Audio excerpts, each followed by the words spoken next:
նստեք, որ մասնակիցներ մեղադրանքի կողմը ծանոթացավ ներկայացված բժշկական փաստաթղթերին։ Անդրեմ, լսում եք ձեզ։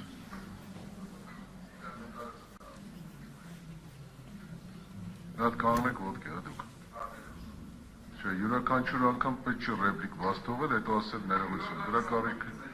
նախորդ դատական նիստերին էլ էր չկրկնվել։ Այդ կարիքը դատարանը արդեն գտնի, կարիք կա թե ոչ։ Անդրեմ։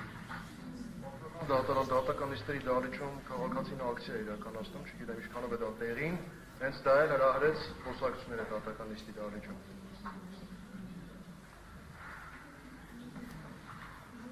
Ուրեմն դատական կարգադրիչներին ուշադրություն դարձնել, հետայսու թույլ չտալ։ Նման դեպքերի, եթե այդպիսի կրկնվեցին, ուրեմն դահլիճից դուրս հրավիրել։ Դատական կարգադրիչներին է վերաբերում։ Լսեցիք։